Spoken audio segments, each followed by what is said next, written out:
Avant de commencer, je vous invite tous à vous abonner à notre chaîne pour ne rien louper de nos futures émissions. Ce soir, nous allons aborder un sujet brûlant, l'investiture de Donald Trump et ses implications sur les affaires étrangères. En deux mots, qu'est-ce que cela change dans un monde déjà secoué par de si nombreuses crises? D'un côté, nous avons le bourbier de l'Ukraine. Depuis 2014, les tensions n'ont cessé de croître, avec notamment le non-respect des accords de Minsk. Et plus récemment, l'intervention de l'armée russe. Cette guerre qui divise autant qu'elle inquiète nous pose la question: comment cette situation évoluera-t-elle sous la présidence de Trump? De l'autre, nous avons un Moyen-Orient toujours en ébullition. Entre les richesses naturelles, l'islamisme et des intérêts stratégiques majeurs, Israël et Gaza sont au cœur des débats.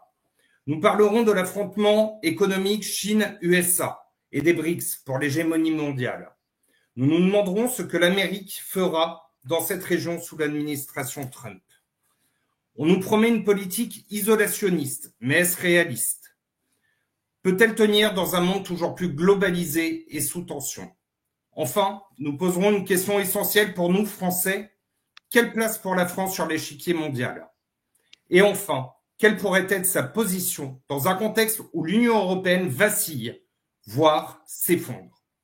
Pour nous éclairer, j'ai l'honneur de recevoir ce soir trois invités exceptionnels, tous trois membres de la commission Affaires étrangères du mouvement politique citoyen.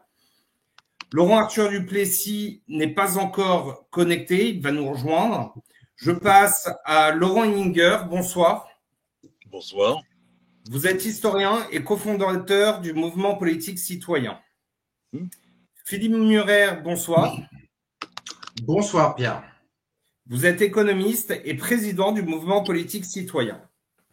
Philippe Murer, avant de commencer l'émission, pouvez-vous nous dire ce que sont ces fameuses commissions du mouvement politique citoyen?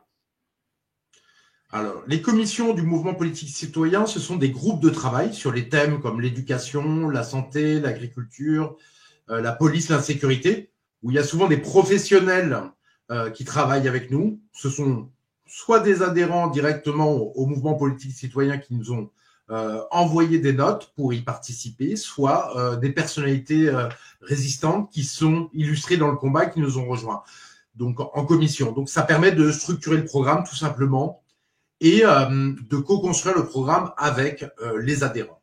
C'est le but et ça va nous permettre de faire un livre, le programme des citoyens français pour sauver la France. Ouais, qui sortira au mois de juin, je crois. Mois de juin ou mois de septembre, peut-être. Mois de juin, tout le monde voudra partir en vacances. Bon, très bien. Messieurs, en tout cas, merci d'avoir répondu présent ce soir. Ça fait des mois que vous débattez au sein de la commission Affaires étrangères, donc merci de nous en faire profiter. Et à vous, chers internautes, n'hésitez pas à poser vos questions en commentaire sous cette vidéo. Nos invités y répondront à la fin de l'émission. Je vous propose d'attaquer. J'espère que Laurent Arthur du Plessis nous rejoindra en cours. Alors, entrons tout de suite dans le vif du sujet avec cette première question. Pouvez-vous nous dresser un état des lieux de la situation mondiale? Entre le conflit en Ukraine, les tensions au Moyen-Orient, la guerre économique avec les BRICS et l'avenir incertain de l'Europe, où en sommes-nous aujourd'hui? Je vous en prie, Laurent Henninger. Alors, je vais répondre pour la partie, je dirais, purement géostratégique, et je laisserai mon ami Philippe répondre sur la situation économique globale. D'un point de vue géopolitique, on est rentré dans une période de perturbation, comme on dit dans le domaine nautique, mais beaucoup plus que ça, on est rentré dans une vraie période de crise. Parce que non seulement il y a les guerres, qui sont pas des petites guerres qui peuvent être contenues dans un coin du monde, mais des vraies guerres avec des applications globales toujours, maintenant. Et puis parce que il y a des états de crise économique, mais également et peut-être même surtout politique, à peu près partout, en tout cas à peu près partout en Occident. L'élection de Trump ouvre une crise. Il ne s'agit pas d'être contre Trump, mais de fait, ça ouvre une crise, peut-être positive d'ailleurs, Mais ça ouvre une crise dans le monde politique américain. C'est alors pas encore avec les démocrates, parce que les démocrates n'ont pas fini de penser leur plaie de leur défaite et ils sont un petit peu, ils sont encore au vestiaire pour l'instant. Mais la crise est ouverte. Vraisemblablement, Trump ne fait rien pour l'éviter. Il jette même de l'huile sur le feu, ce qui est pas forcément une mauvaise stratégie d'ailleurs, au moins de son point de vue. Et il y a la crise au Moyen-Orient. Bon, je m'étendrai pas dessus. Tout le monde sait ce que c'est. Tout le monde en entend parler tous les jours aux infos. On a une crise politique en France qui dure depuis déjà plusieurs années, qui est la crise de l'incompétence et de l'illégitimité du gouvernement Macron. Cette crise s'approfondit de jour en jour. Je sais même pas comment il fait pour rester en place. Mais bon, il y a une crise en Allemagne qui est quand même crise politique en Allemagne qui est quand même à la fois le cœur et presque la raison d'être de l'Union européenne et de l'OTAN depuis des décennies. Il y a la crise, une crise terrible en Roumanie et en Géorgie, puisque par 2 fois des élections libres ont donné la majorité à des candidats pour le moins critiques, voire dans un cas la Géorgie pro-russe, et que ces élections ont été annulées par le fait du prince sur demande de l'Union européenne. Et ça va pas passer comme ça. Hein. Déjà, les gens s'organisent dans ces pays-là pour refuser ce diktat. Bon, cette crise, elle est vraiment profonde. Hein. Il y a des pays de l'OTAN et de l'Union européenne qui sont en dissidence ouverte avec la direction de Bruxelles, pour ne pas les nommer la Slovaquie et surtout la Hongrie.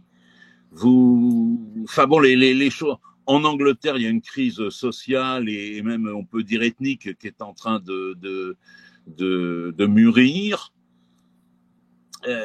C'est un peu partout comme ça. Bon, et je pourrais continuer longtemps.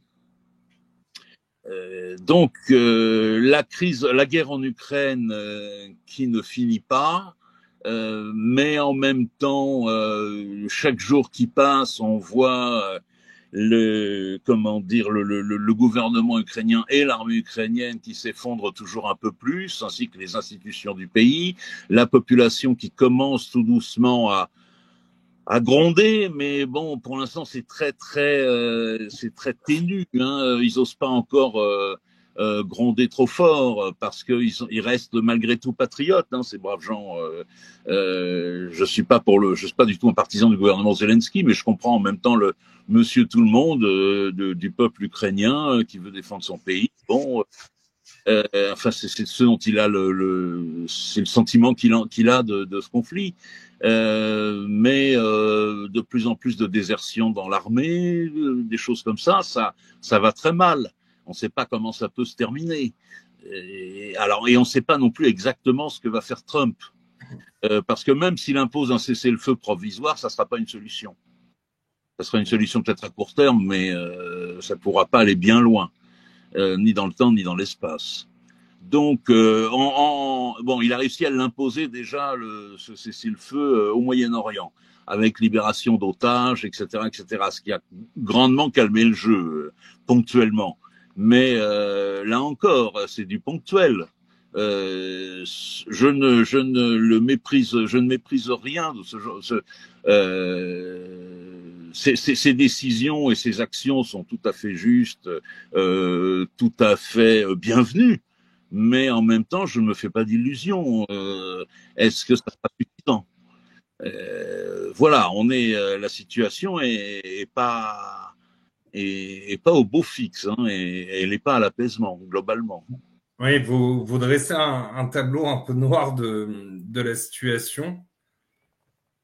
Ben oui, pour l'instant, j'arrive pas à voir de point véritablement positif. Je vous dis, il y a ce point positif du cessez-le-feu imposé par Trump, mais c'est un petit et fragile point positif. Je sais pas trop. J'ai beau chercher, j'en trouve pas. Alors peut-être y en a-t-il d'autres. Hein, Moi, j'en donnerai tout à l'heure. Bon, bah, Ouais. j'ai fini de brosser ce tableau, à moins qu'on me demande des précisions. Mais Alors, je pense qu'on pourra rentrer dans les détails tout à l'heure. oui. Hein. Est-ce que Philippe peut prendre le relais sur l'aspect économique global?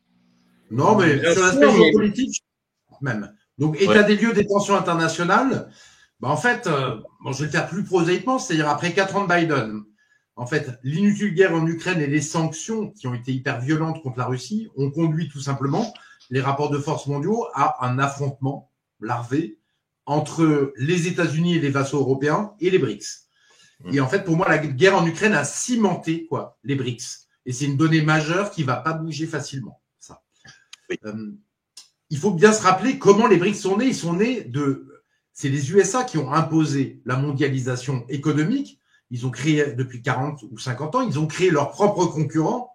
Mais le problème, c'est qu'ils n'ont pas voulu faire leur place à ces gens dans les institutions internationales selon leur poids. Et ils ont mené, depuis 2010, des guerres de plus en plus inutiles, de plus en plus illégitimes, de plus en plus énervantes. Ce qui a fait que les concurrents sont devenus des adversaires et se sont cimentés avec la guerre en Ukraine.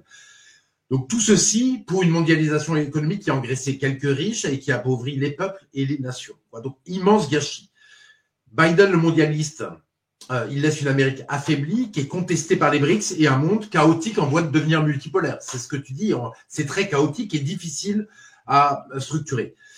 Il y a 3 choses, c'est la guerre en Ukraine, donc c'est une guerre de proxy des États-Unis contre la Russie qu'ils sont en train de perdre, elle est quasiment perdue aujourd'hui, et on a une Ukraine détruite pour rien avec 1 million de morts. C'est pas rien, c'est gigantesque. On a ce massacre du 7 octobre et l'horrible guerre qui s'en est ensuivie, et quand on pense, je suis allé chercher des choses sur Netanyahou, même Netanyahou en 2020, il disait qu'il était prêt à négocier pour un chemin vers un futur État palestinien si les Palestiniens reconnaissaient l'État hébreu. Alors, c'est certes que des paroles, mais on voit le recul gigantesque aujourd'hui de la situation. Et puis, Biden, il a contribué à ce que vous avez appelé en commission affaires étrangères un crime international majeur. Je crois que c'est toi, Laurent, qui a trouvé ce nom en Syrie, avec les États-Unis, la Turquie, les bombardements israéliens qui ont assassiné un État-nation arabe et laïque, et pour y mettre un régime islamiste.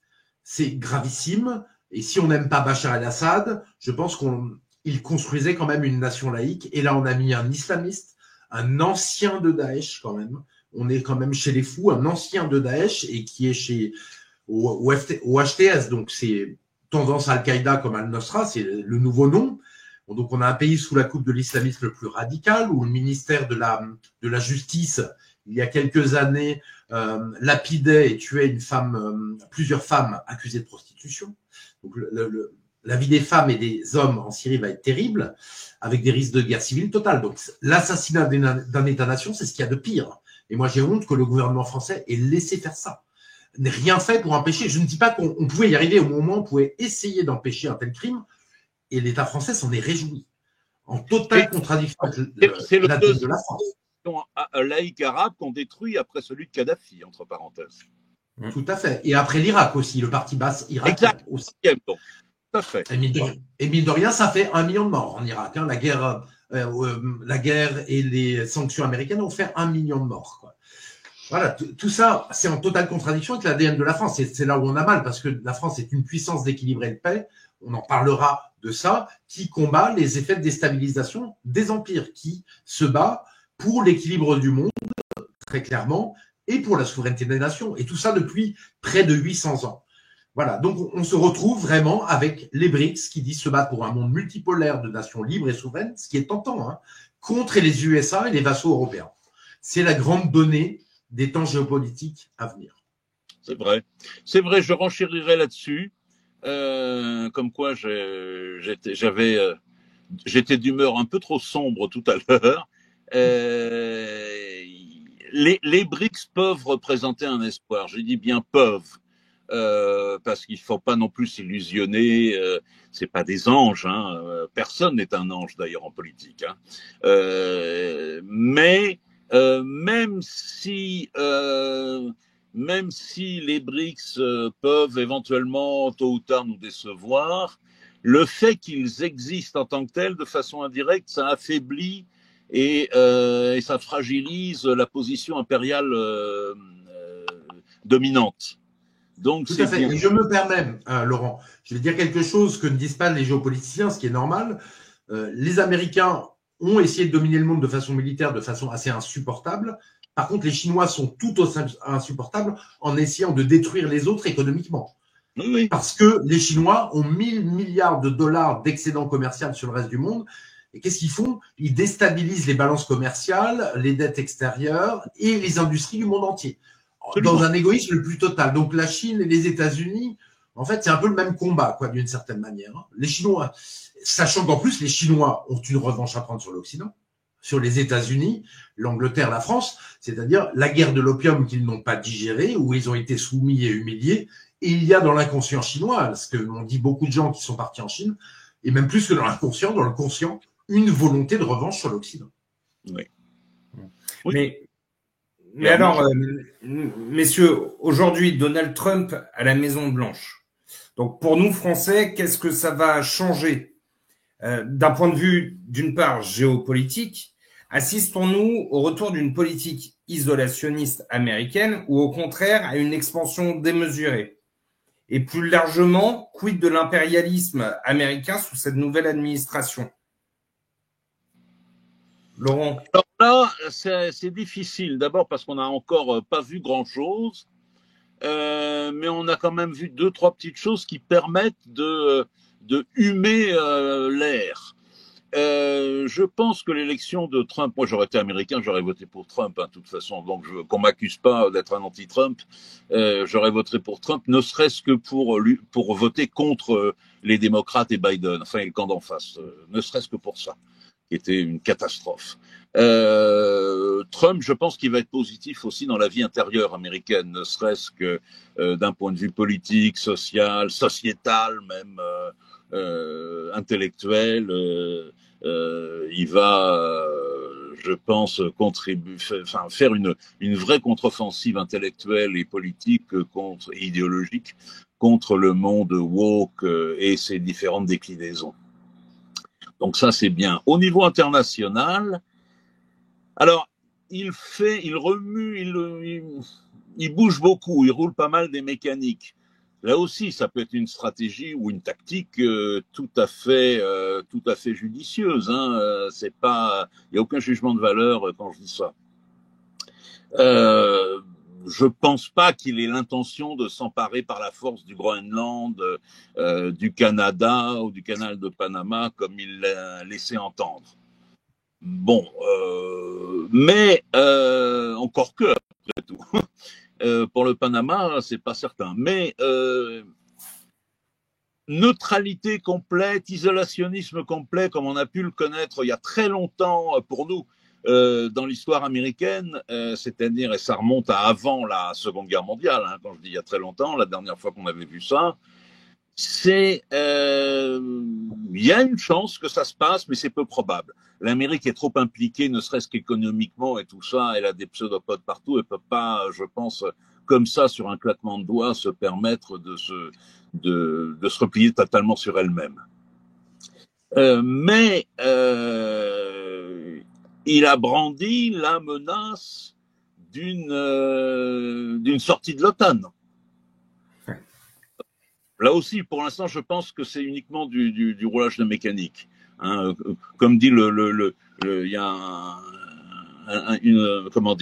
une expression populaire française qui me semble tout à fait appropriée, qui dit que de la gueule. Vous voyez, je pense que pour l'instant, c'est encore de ce registre-là. Mais je maintiens toujours qu'il y a une chance que ce soit pas que de la gueule. Ça va dépendre des circonstances. Mais imaginez si ça se passe, c'est la fin de l'OTAN, littéralement, parce que c'est pas l'Union européenne, parce qu'en matière de roulage de mécanique, Trump il roule des mécaniques, mais au moins il a de quoi rouler des mécaniques. L'Union européenne, elle essaie de rouler des mécaniques, elle a vraiment pas de quoi le faire, quoi, vous voyez. Et l'Europe, l'Union européenne dit qu'ils pourront prendre la suite de l'OTAN, créer une OTAN européenne, etc. Je crois pas une demi-seconde. Bon. Je pense qu'on peut s'attendre à la fois à moins d'interventionnisme et plus d'interventionnisme. Moins d'interventionnisme au sens qu'il va pas, c'est à peu près certain, il va pas se lancer sans arrêt dans des guerres pour le rétablissement des droits de l'homme et du droit de telle ou telle minorité et de autres considérations souvent hypocrites et oiseuses, comme ont pu le faire les démocrates depuis pas mal de temps qu'on les voit au pouvoir. En revanche, donc il sera, je pense, assez calme à cet égard. En revanche, on peut l'imaginer, c'est là qu'il y a un paradoxe, on peut l'imaginer beaucoup plus brutal et revenir à une politique américaine extrêmement brutale dans certaines interventions soigneusement ciblées, hein, comme on dit, moins mais mieux. Bon, mieux. Alors là, le mieux est à mettre entre guillemets, hein, par contre. Mais ces modèles, et là c'est l'historien qui vous parle, ces modèles, ce sont des présidents américains du 19e siècle et du début du 20e siècle, que furent Andrew Jackson et Theodore Roosevelt, à ne pas confondre. C'était l'oncle de celui qu'on connaît pendant la Seconde Guerre mondiale, Franklin Roosevelt, c'est pas le même. Teddy Roosevelt, qui était un républicain lui aussi, alors que son neveu Franklin était démocrate, fermons la parenthèse. Et qui étaient des partisans d'intervention effectivement pas systématiques, pas si nombreuses, mais quand ils avaient besoin d'intervenir quelque part, ils demandaient leur avis à personne. Vous me direz, ça n'a pas beaucoup changé, c'est vrai, mais ils y mettent les formes maintenant, un petit peu. Andrew Jackson et Teddy Roosevelt ne mettaient aucune forme. Ils avaient un différend grave quelque part dans le monde, ils intervenaient tout de suite sans discuter et ils cognaient très dur, quitte à se retirer juste après. Pas toujours. Mais je pense que Trump va plutôt s'orienter vers une géostratégie de ce type et il y sera encouragé par le fait que de toute façon, il va y avoir des crises un peu partout dans le monde, des crises économiques, politiques, ethniques, etc., qui vont provoquer des appauvrissements de pans entiers de population au pluriel, de la ruine de nations entières, que ça va faire du grabuge, forcément, il y en a toujours dans ces cas-là, c'est normal. Mais lui, il n'aura pas d'état d'âme. Je pressens plutôt quelque chose de ce genre. Ouais, un expansionnisme tout de même. Pas forcément expansionniste. D'un point de vue économique. Oui, enfin, pas forcément expansionniste, mais au sens parce que expansionniste, il y a expansion, mais il y a un côté peut-être un côté défense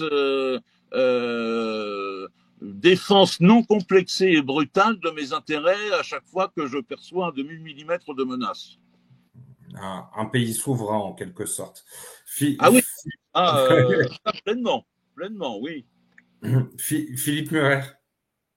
Alors moi, j'avais déjà envie de parler de l'investiture avant de parler de ce qui va se passer, parce que en fait, on a vu un grand show à l'américaine avec l'investiture de Trump, et on voit la force d'attraction, l'enthousiasme, eh bien que la puissance que déclenche la mise en avant du patriotisme. Et autant on aimerait bien, j'ai vu beaucoup d'internautes dire qu'ils aimeraient bien avoir un tel phénomène en France, c'est-à-dire avoir un homme aimé du peuple, le peuple pense qu'il va gouverner pour lui, et donc le peuple l'aime en retour. C'est l'inverse de ce qui se passe chez nous avec Macron, haï, détesté, qui gouverne contre le peuple et contre la nation. L'autre chose qui est intéressante, c'est quand même que Trump a les mêmes combats que nous, en fait, en France, sur certains points. C'est-à-dire le wokisme dont tu parlais, la dégénération wokiste contre lequel il se bat, l'amour de la nation, la première, ça c'est important, la liberté d'expression, l'arrêt des flux d'immigration, clandestine aux États-Unis. Je ne sais pas ce qu'il fera sur la légale. Et le protectionnisme pour réindustrialiser, redonner de la richesse qui sera ensuite répartie entre tous les Américains. Et puis la lutte contre les organisations mondialistes comme l'OMS. Voilà, donc c'est quand même, il faut se réjouir un peu et ça va nous aider d'avoir un président américain qui porte des combats similaires aux nôtres. Et puis en plus, on en a pris tellement plein la figure, quoi. Nous, depuis 2020, avec la dictature covidiste qui a duré 2 ans, la guerre en Ukraine qui a été insupportable, qui nous a beaucoup appauvris, l'escrologisme et la tyrannie escrologiste, la caste qui devient de plus en plus mauvaise et détestée, qui veut faire taire le peuple, donc le débat et la démocratie. Ça, c'est quand même dur. Et avec Trump, c'est quand même, moi je trouve, un grand vent de liberté qui souffle en Occident.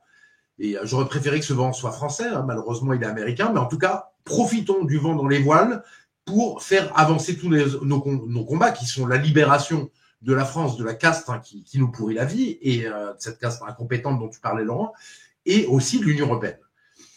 Mais la victoire pour moi de Trump en septembre aux élections présidentielles, c'est un séisme parce que pour moi, c'est la défaite de Stalingrad des mondialistes. Alors, c'est vraiment quelque chose de terrible pour eux. Ils le savent, ils paniquent. D'ailleurs, les démocrates républicains sont complètement résignés et ils devront complètement changer le fonctionnement du parti parce que non seulement ils sont décrédibilisés, mais en plus, il y aura beaucoup d'affaires qui vont sortir. Trump va se venger et va sortir toutes les affaires des démocrates. Et il y a beaucoup de choses. L'affaire du Capitole, très probablement faite, d'après ce qu'on sait, par un lien avec des antifas et des services américains. Enfin, tout ce qu'il y a à sortir, le Covid aussi. Vous avez vu que Anthony Fauci, en fait c'est un aveu de Biden, vient d'être gracié aujourd'hui, de façon préventive. Gracié de façon préventive, alors que c'est lui qui a mené toute la crise Covid dans le monde. Biden vient de gracier de façon préventive toute sa famille, par un décret 20 minutes avant de partir. On est dans une république bananière, quoi, là, en fait, très clairement. Ah ouais. Formidable. Complètement scandaleux. Et n'oublions pas que les mondialistes avaient très très peur de Trump, puisqu'ils ont quand même réussi à interdire son Twitter en 2020. Dans le pays du premier amendement de la liberté d'expression, c'est quand même une crise incroyable. Il a eu 11 procès et même des procès intentés par des démocrates pour l'empêcher de participer aux primaires républicaines. Et puis 3 tentatives d'assassinat qu'on oublie, parce que la presse n'en parle plus, et il a échappé à la mort de très très peu. Et c'est là d'ailleurs peut-être où l'élection a basculé en partie. C'est le moment où il s'est levé, avec le poing levé, fight, fight, fight, alors qu'il avait l'oreille en sang et qu'il venait d'échapper à un assassinat. Donc c'est un vrai combattant, Trump, hein, disons-le. Il a plein de défauts, un combattant qui défend la nation américaine et veut la rendre plus puissante. Hein. De toute façon, c'est MAGA, Make America Great Again.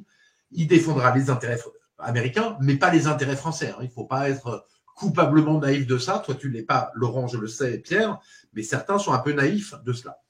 Alors, est-ce qu'ils vont être isolationnistes ou impérialistes?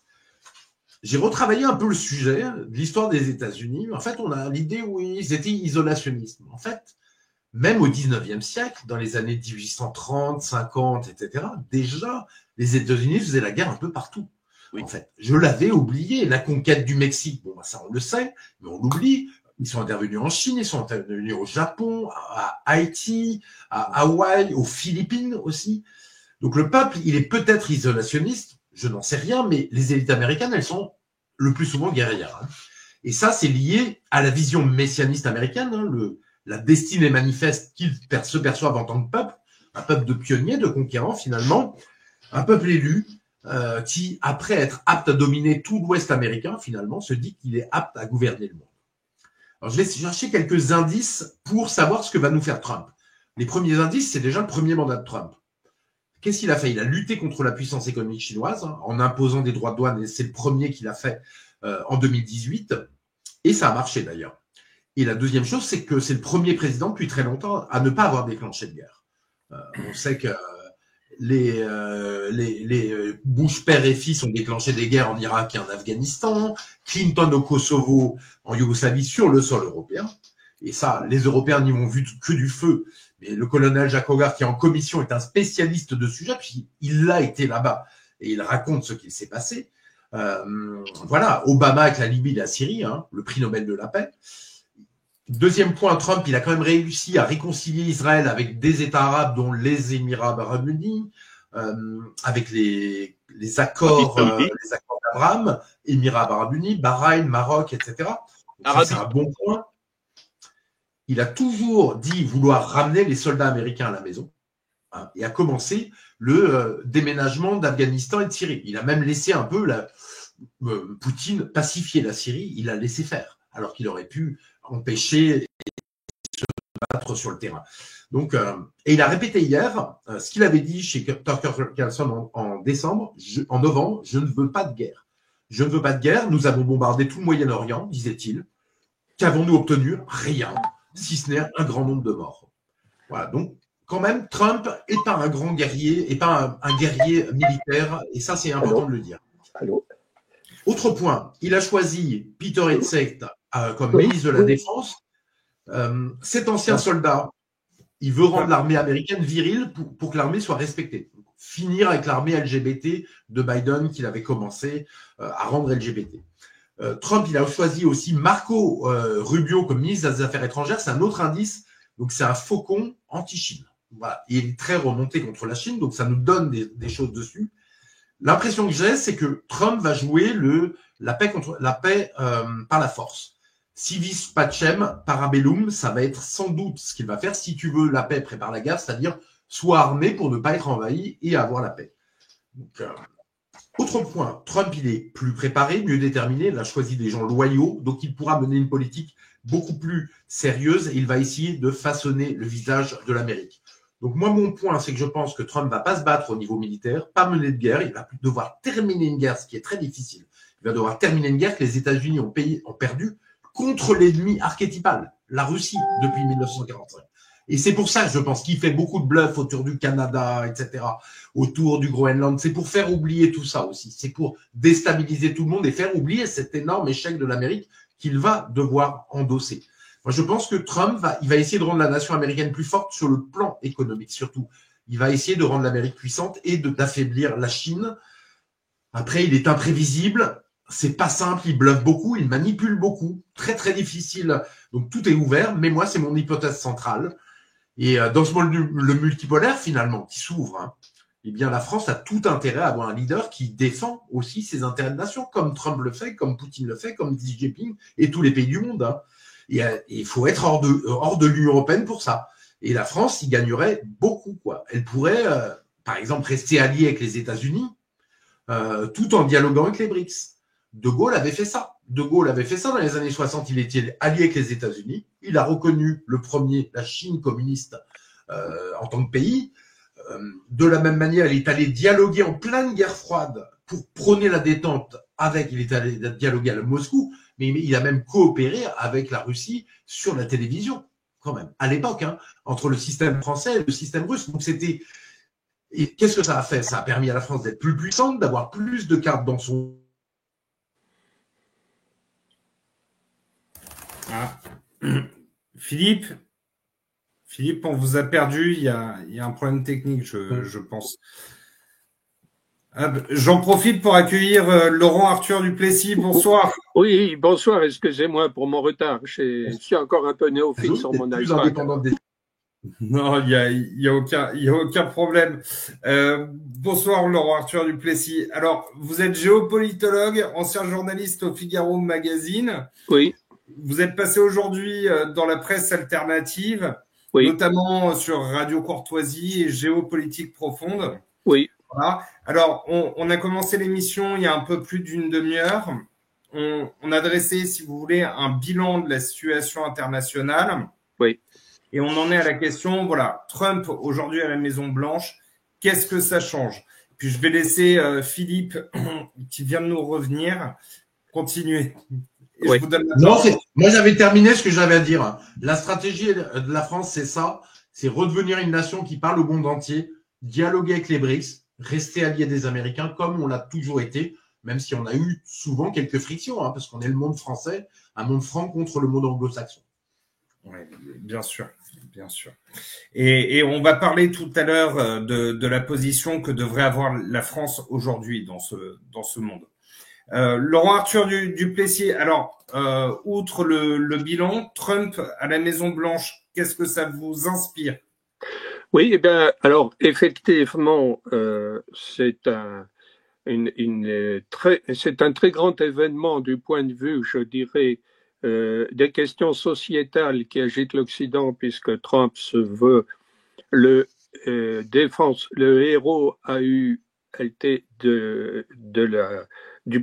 il veut instruire le procès du wokisme. Donc, ce wokisme ravageur de l'Occident, il en est donc un des grands contempteurs.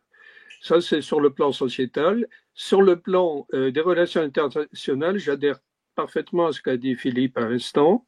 C'est qu'effectivement, Trump va jouer à fond une politique dite transactionnelle. Il va négocier avec les différents partenaires des accords commerciaux et des tarifs douaniers avec la brutalité qu'on lui connaît tout de même. Et je pense que les pays européens auront beaucoup à souffrir des négociations douanières avec Trump parce qu'il va imposer des tarifs douaniers les plus élevés possibles pour que cela profite à l'économie américaine, America First. Il va pas effectivement jouer la carte militaire, mais il va jouer la carte douanière.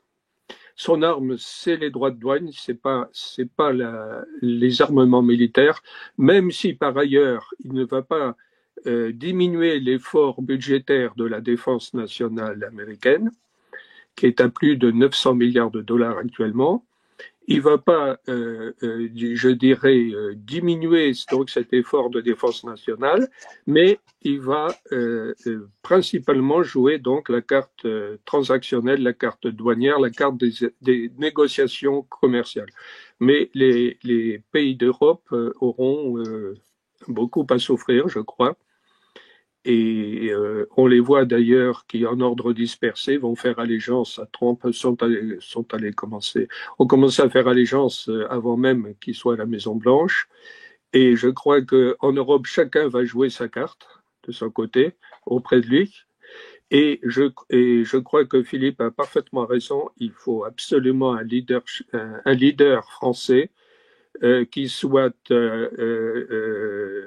on peut dire, d'une certaine façon, une lointaine réplique de Gaulle, si on veut, et qui puisse défendre les intérêts de la nation française, qui a une carte énorme à jouer avec son énergie nucléaire. Il faudrait qu'elle sorte du marché européen d'électricité et qu'elle redevienne un pôle d'attraction majeur en Europe avec une énergie pas chère, une énergie nucléaire donc pas chère, qui pourrait avoir un effet d'attraction sur les industriels des pays d'Europe, qui, au lieu d'aller s'installer aux États-Unis, comme commencent à le faire les industriels allemands, pourraient peut-être venir s'installer en France en payant l'électricité 3 fois moins cher qu'ils ne la payent. Et on sait que l'énergie, c'est le sang de l'économie. La France, elle a un atout majeur avec son parc nucléaire, qui est relativement remis à niveau maintenant, relativement, malgré les coûts qui lui ont été portés. Et donc, je dirais que face à la sévérité douanière américaine, il faut absolument que la France récupère ses cartes nucléaires et joue la carte énergétique pour s'en sortir. Et à ce moment-là, elle aura un avantage comparatif énorme par rapport aux autres pays d'Europe. Mais pour ça, il faut une direction politique courageuse et il faut des gens qui soient sincèrement souverainistes et qui ne soient pas des mondialistes. Et juste un point, Laurent. En fait, la France, elle va payer pour l'Allemagne parce que en fait, l'Europe a 160 milliards d'euros d'excédent commercial avec les États-Unis, principalement l'Allemagne et la Hollande. Et la France est à zéro, voire en négatif. Oui. Et en fait, on va devoir payer pour les excédents commerciaux allemands avec des droits de douane. Donc, si on était hors de l'Union européenne, on pourrait négocier avec Trump en disant, regardez, on n'a pas de déficit commercial avec vous, on est même en léger déficit commercial avec vous, donc pas besoin de tarifs douaniers. Et ça passerait. Et là, on va être sanctionné donc par Trump parce qu'on fait partie de l'Union européenne. Donc, l'idée de l'Union européenne qui a un bouclier, c'est une vaste blague. Ah oui, Et il faut sortir de l'Union européenne et je dirais il faut sortir de l'euro aussi. Vous êtes en train d'attaquer ma troisième question avant même que je vous la pose. Ça, c'est magique. Mais merci en tout cas pour cette partie. Et effectivement, cela soulève une question fondamentale dans ce contexte. Quelle devrait être la position de la France, sa place et sa stratégie? Alors oui, imaginons une France hors de l'Union européenne ou encore dans le contexte où l'Union européenne s'effondre sur elle-même, parce que ça peut arriver. Quelle stratégie devrions-nous adopter pour préserver notre souveraineté et nos intérêts? Vous avez commencé à y répondre, Laurent Arthur Duplessis, merci. Laurent Henninger. Pour moi, la stratégie que devrait avoir la France, ça serait d'être, d'être parfaitement souverainiste dans tous les domaines, de reconstruire son industrie, de reconstruire son économie, son agriculture et ses agriculteurs au passage. Ça serait de reconstruire également tous les organismes de l'État qui ont été détruits. Je pense particulièrement au corps diplomatique, mais on pourrait en citer d'autres, là encore.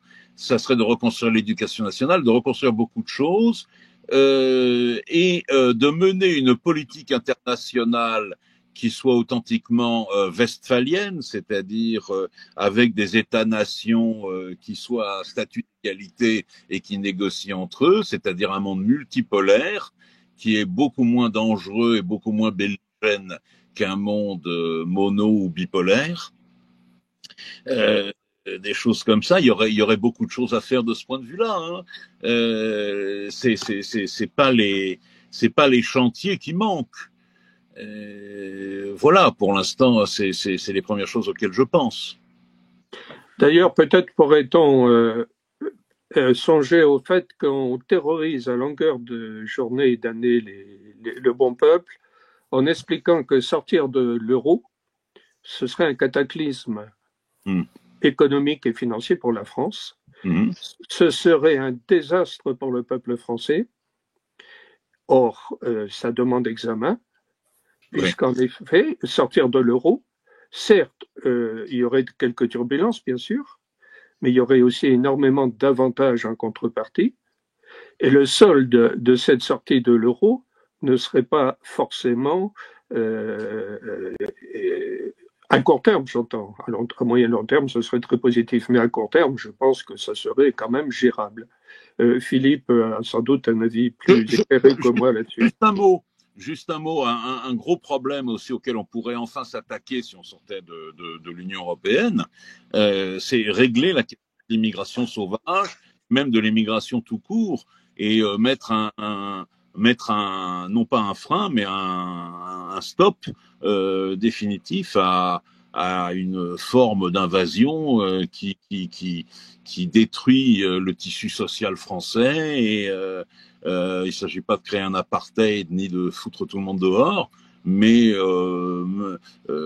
arrêter de recueillir sans contrepartie même avec d'ailleurs, des centaines de milliers de migrants qui n'ont rien à faire en France et on ne peut pas porter la misère de l'humanité sur nos frêles épaules.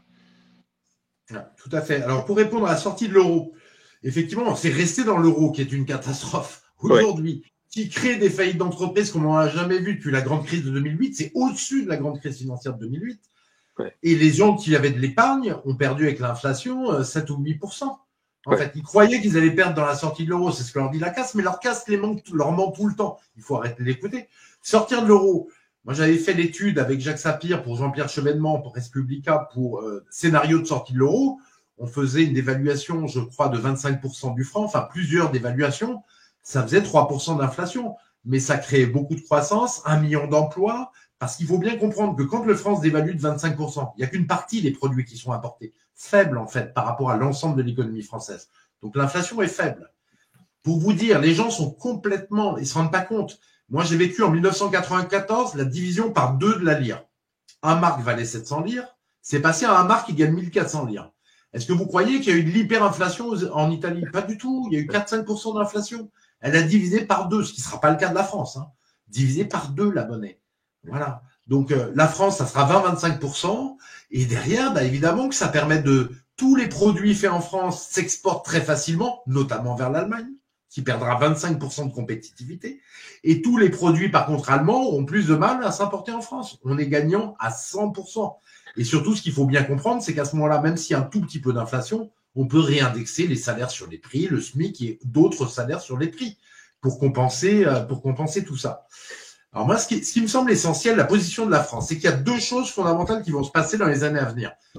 Il y a le phénomène de démondialisation économique, qui en fait a déjà commencé depuis pratiquement 10 ans, doucement, mais qui s'accélère. On voit les droits de douane qui sont mis par les États-Unis face à la Chine et même par l'Europe en partie face à la Chine.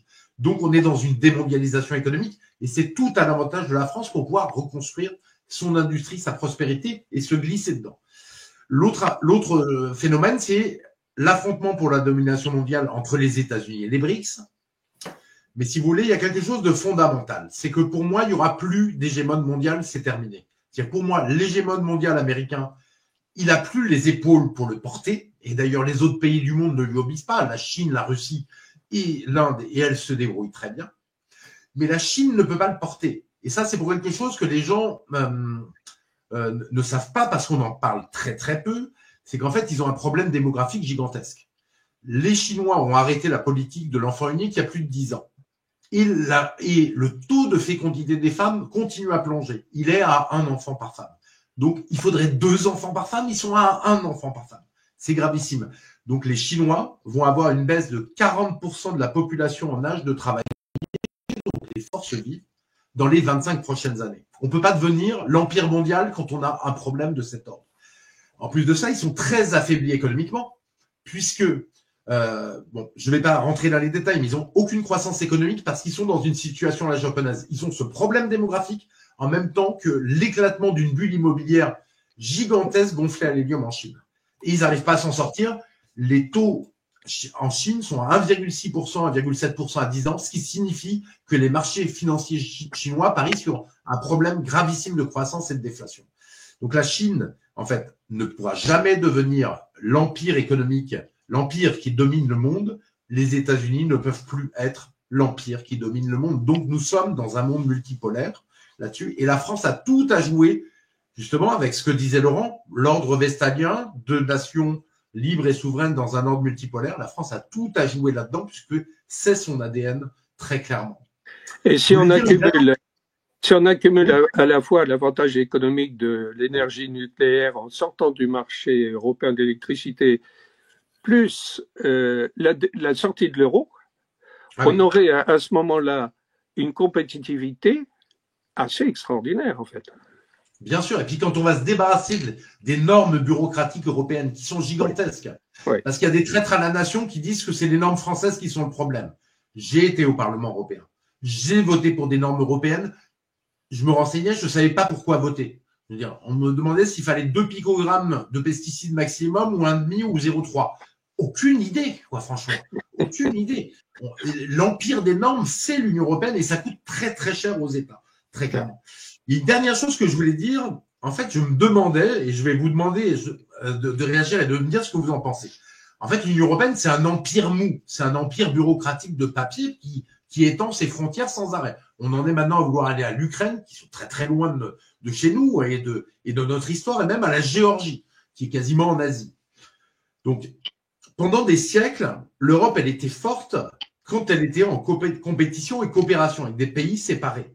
C'est le livre de David Cossandet, vous le connaissez peut-être, qui est vraiment très intéressant et qui montre que ça se passe dans toutes les régions du monde. Ça s'est passé pour les Arabes, ça s'est passé pour les Chinois aussi. En fait, quand il y a un empire qui rigidifie tout, le pays s'appauvrit, il n'y a plus de créativité, le continent s'appauvrit.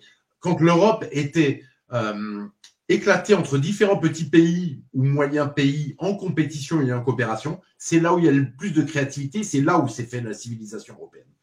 Et il y en a certains, c'est l'erreur en fait, de certains qui prétendument défendent la civilisation européenne sans se rendre compte qu'ils luttent pour la disparition de la civilisation européenne avec l'Union européenne ou son affaiblissement. C'est une erreur stratégique parce que bien sûr, c'est l'Union européenne qui détruit la France et l'Europe. Ça, tout le monde en est à peu près conscient maintenant. C'est une erreur historique puisque donc la civilisation s'est développée avec des pays libres, des nations libres et elle s'est affaissée avec des nations enchaînées.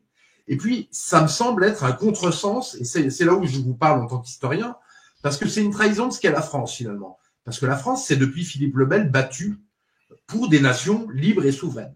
Alors que l'Allemagne, à cette époque, c'était le Saint-Empire romain germanique, se battait pour un empire unifié, une espèce de toute l'Europe chrétienne. Donc finalement, cette notion peut se demander si l'Union européenne, ce n'est pas une sorte de victoire de la vision du Saint-Empire romain germanique allemand. D'ailleurs, c'est les Allemands qui gouvernent l'Union européenne contre la vision de la France de nation libre et souveraine. Et ceux qui défendent la civilisation européenne, entre parenthèses, sont en train de l'effondrer, ils font un contresens et trahissent la France. Qu'est-ce que vous en pensez?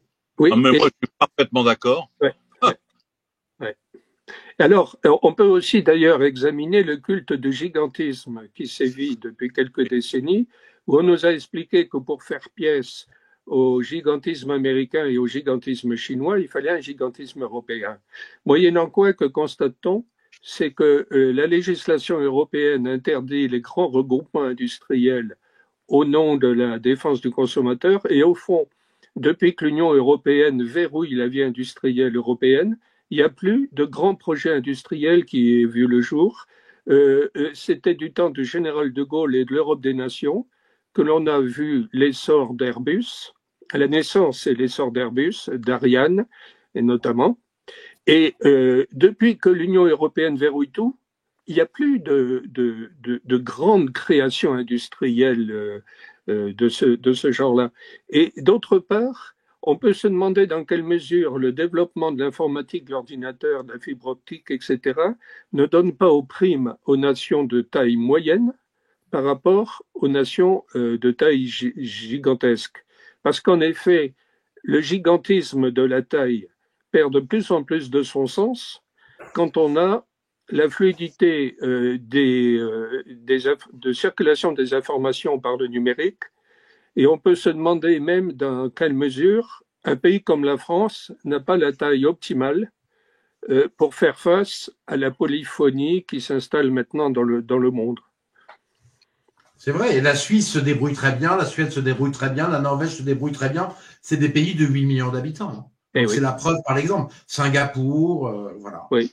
Tout à fait. Mais ça, c'est vrai, c'est ce que rappelle Laurent Arthur Duplessis, c'est que contrairement à ce qu'on pourrait croire et ce que tenterait de nous faire endosser nos adversaires, pour ne pas dire nos ennemis, la souveraineté et le repli sur l'État-nation n'est pas un repli dans le mauvais sens du terme, n'est pas une frilosité, au contraire, parce que ça nous met en première ligne de beaucoup de choses et ça nous responsabilise, mais également parce que ça n'interdit, ça n'est pas l'autarcie, l'utopie autarcique, c'est au contraire la possibilité, cette fois pleine et entière, de faire tout un tas de coopérations voire trilatérales avec d'autres nations sur tel ou tel point, et sans le joug de l'Union européenne, de ses directives, de sa bureaucratie,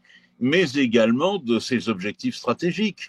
C'est au contraire, ça serait un coup de fouet formidable à l'inventivité, à la créativité et à l'essor tant économique que scientifique et technique. Oui. Voilà. Mais je suis d'accord, il y a quelque part, fondamentalement, cette Union européenne est le prolongement du Saint-Empire romain germanique du Moyen-Âge et de la Renaissance. Et la France doit jouer son rôle. Elle a passé 1000 ans à lutter contre le Saint-Empire et à refuser d'y être intégrée. Ça serait vraiment scandaleux qu'elle maintenant, qu'elle est forte, qu'elle est puissante ou qu'elle cède à ce suicide. Alors, dernier point que je voulais dire, deux petites choses. Il y a un problème démographique mondial. Les gens ne sont pas conscients parce qu'on n'a plus d'informations. Pour dire, donc, j'ai parlé de la Chine. Toute l'Asie a des gros problèmes. La Corée du Sud, c'est un suicide démographique. 0,65 enfants par femme. Ça veut dire 7 grands-parents, un petit enfant. Comment un petit enfant peut nourrir 7 grands-parents? Donc là, on est dans quelque chose de très compliqué. Et en fait, le monde entier a un problème démographique. Donc ça, c'est vraiment quelque chose de fondamental à aborder, quelque chose qu'il va falloir régler. On voit que la vie devient tellement dure en Occident, aux États-Unis, que par exemple, les trentenaires ne vivent plus du tout, 30-40 ans, ils ne vivent plus du tout ils vivent plus comme des enfants que comme des adultes maintenant. Il y en a très peu qui sont mariés, une part de plus en plus faible, très peu qui ont des enfants, très peu qui sont partis de chez les parents, enfin beaucoup qui restent chez les parents. Donc on a un problème majeur. Et entre ces difficultés économiques, ces projets peurs, donc sur le réchauffement climatique, la guerre, le Covid, des élites, en fait, on se retrouve dans une société où les jeunes ne veulent plus faire d'enfants. La France est un des derniers pays qui tenait qu'à décrocher. On est à 1,65 enfants par femme. Les États-Unis et Angleterre ont aussi décroché à 1,60. Donc on a un problème majeur, mais le monde entier décroche, même l'Amérique du Sud. Ça pose des questions. Il n'y a qu'une petite partie de l'Afrique qui tient, qui baisse, mais qui tient. Mais même l'Inde, on est à 2 enfants par femme. Moi, quand je suis allé voir l'Inde il y a 20 ans, il y avait des enfants partout. On est à 2 enfants par femme. Au Maroc, en Algérie, on est à 2,3, 2,5 enfants par femme. On est en train de se rapprocher de la parité à grande vitesse, enfin de la fin de la croissance démographique. Et on est en décroissance démographique dans le monde entier. Donc, on est un monde qui vieillit. Alors, il y a Paul-Marie Couteau qui m'avait dit, en fait, cette société de l'avoir est en train de créer une fatigue de l'être et des gens qui ne veulent plus faire d'enfants. Donc ça, c'est vraiment un des enjeux majeurs à l'avenir pour un dirigeant français, redonner espoir dans le pays et faire en sorte qu'on fasse à nouveau des enfants et que le pays se pérennise, parce que là, c'est le désastre. Oui, mais est-ce qu'on peut, pour la question démographique, est-ce qu'il ne faut pas introduire le paramètre des progrès de l'intelligence artificielle, de la robotique et de l'automatisation grandissante de toutes les tâches, parce que dans la mesure où la notion de population active s'augmente maintenant, va s'augmenter de plus en plus d'une population de robots, pourrait-on dire. Je prends comme exemple les tâches de manutention sur les chantiers de travaux publics ou dans l'agriculture. On voit que les robots Android seront de plus en plus capables d'assumer ces tâches manutentionnaires. On voit d'autre part… On a un énorme problème, Laurent, là-dessus. Tu sais, quand j'ai fait le livre « Comment réaliser la transition écologique », j'ai travaillé sur un bouquin très très cher, mais très bien, qui expliquait le problème des métaux. Donc, il y a 2 métaux au monde qui sont très très… qu'on trouve à hauteur de 10 et 6% dans la croûte terrestre, c'est l'aluminium et le fer. Ça ne manquera jamais. Mais alors, il y a beaucoup d'autres métaux, comme le cuivre, on a des gros problèmes. Et il en faut pour les robots. C'est-à-dire que le cuivre, il est concentré dans des filons par différents phénomènes météorologiques, hydrologiques, différents phénomènes. Sauf que là, on attaque des filons. Maintenant, on a du 0,5% de rendement sur les gisements. Et en fait, il y a un moment donné où c'est pas linéaire. C'est-à-dire que quand tu as fini d'épuiser les filons de concentration, là, tu tombes dans un trou où tu divises par 50 la teneur. Il n'est pas du tout certain qu'on ait les métaux aujourd'hui pour faire les robots et pour avoir des robots. Même si on peut se dire, on aura la puissance de l'énergie nucléaire, voire de la fusion nucléaire, probablement dans pas longtemps. Est-ce qu'on aura assez de métaux pour faire des robots partout? Puis pour moi, c'est un des dangers les plus fondamentaux de l'homme, c'est le remplacement par la technique. Une technique qui n'est pas maîtrisée, qui est en train de bouffer l'homme. Ne parlons pas de l'intelligence artificielle qui va déclasser l'homme. Que va devenir l'homme s'il ne travaille pas? Parce que, en fait, il n'y a rien de mieux pour tuer un homme que de le payer à ne rien faire. Tu payes un homme à ne rien faire. Les gens à ne rien faire, eh bien, tu tues l'âme des hommes. Donc ça, c'est vraiment une question qu'on n'a pas vraiment abordée encore. Moi, on a tous quelques idées dessus, mais le problème de la technique est comment on gère la technique, comment on fait que la technique arrête de bouffer l'humain. Moi, je serais personnellement pour l'interdiction, par exemple, de tous les robots de caisse en supermarché. Ça détruit les jobs de caissière, ça détruit la convivialité. Les personnes âgées qui ont déjà, certaines personnes âgées qui ont peu de contacts, s'il n'y a plus un commerçant debout, qu'il y a des machines à pizza dans la rue qui distribuent des pizzas ou des machines à viande qui remplacent un boucher avec de l'automatique, tu vois, ce monde va devenir invivable. Oui, mais alors est-ce que le train n'est pas lancé? Est-ce qu'il n'y a pas un essor inexorable de ces processus de numérisation, d'informatisation et d'automatisation? Oui, et puis j'ai envie de rajouter, et Elon Musk en est un ambassadeur. C'est vrai. De cette technique.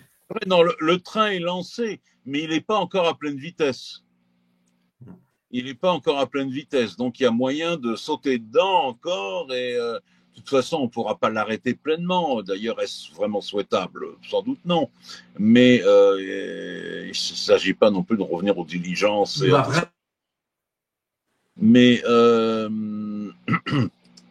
je pense qu'il faut, effectivement, Philippe Murer l'a dit il y a un instant, il faut penser la technique. Véritablement la penser. Or, elle n'est pas pensée, la technique.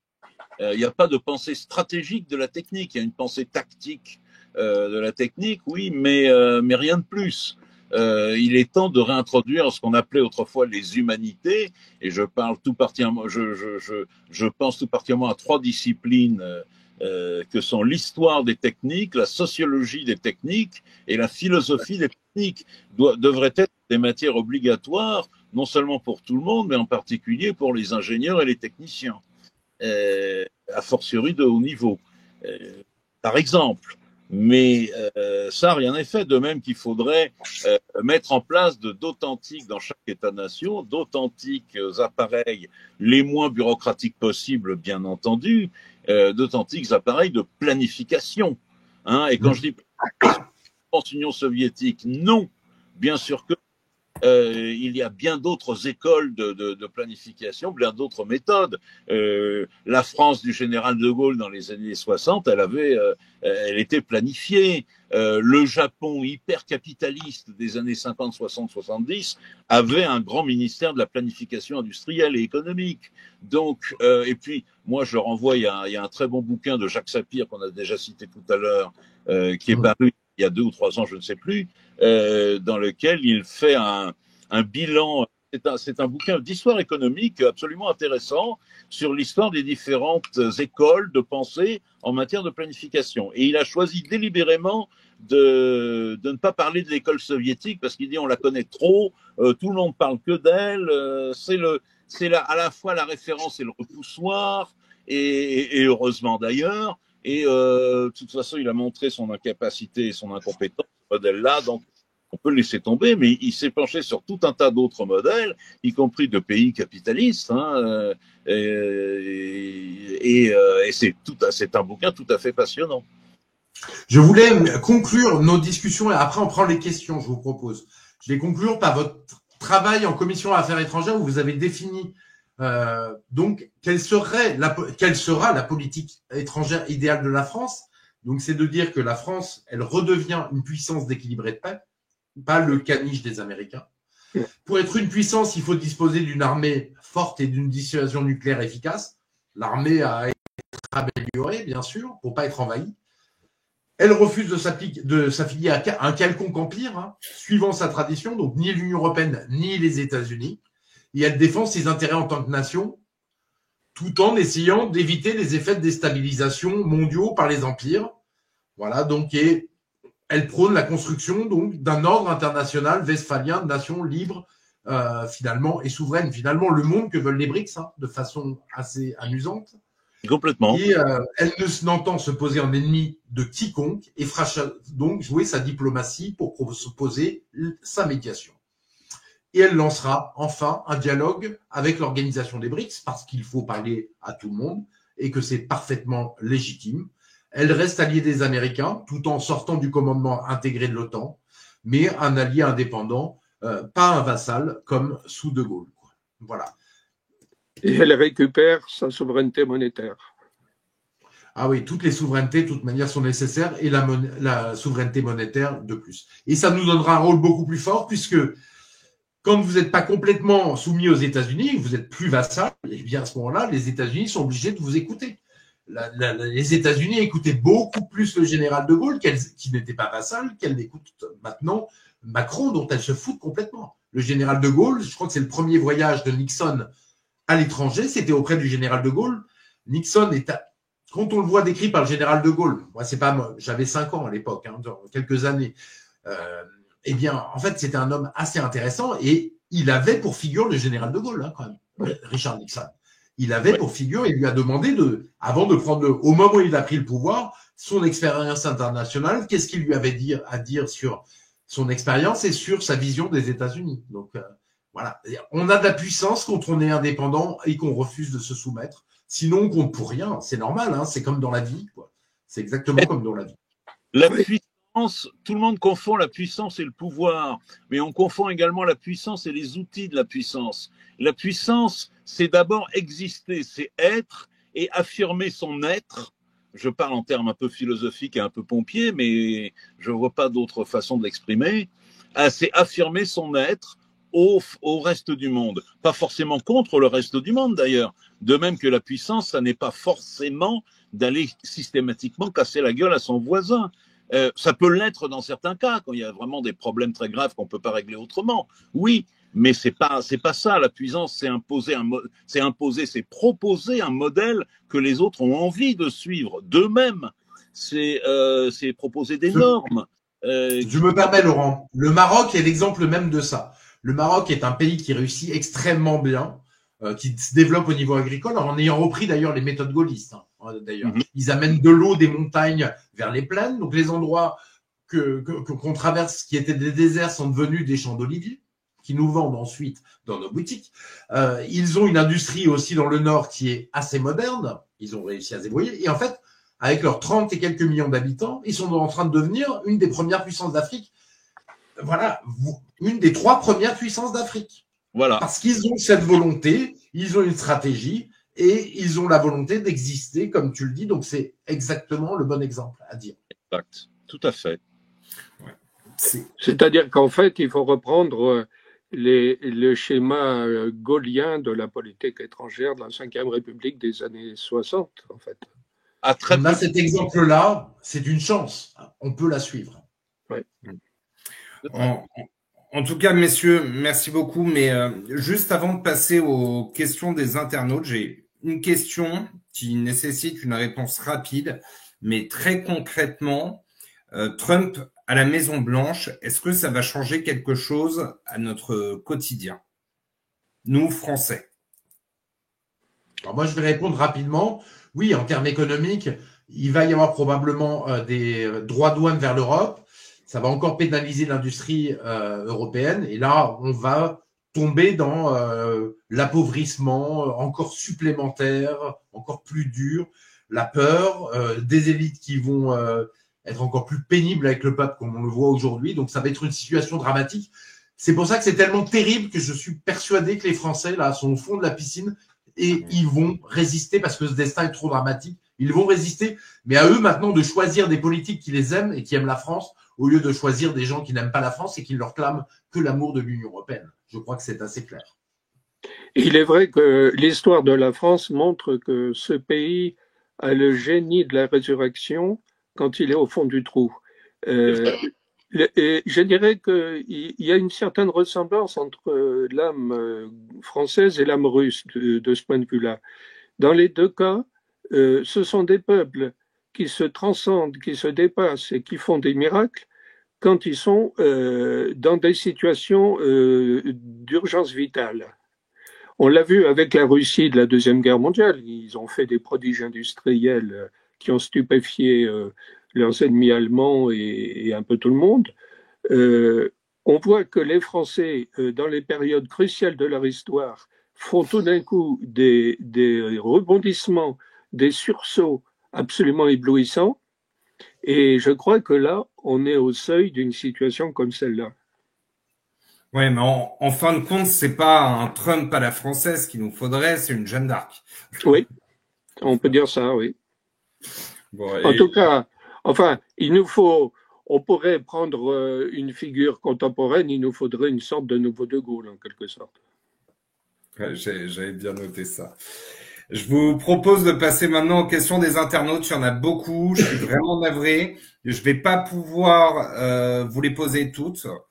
On en a reçu par mail, sur les réseaux sociaux, en message privé, donc ça fuse. Bon, d'abord celle du MPC, par mail, des adhérents du MPC, ce qu'on leur a promis, quoi.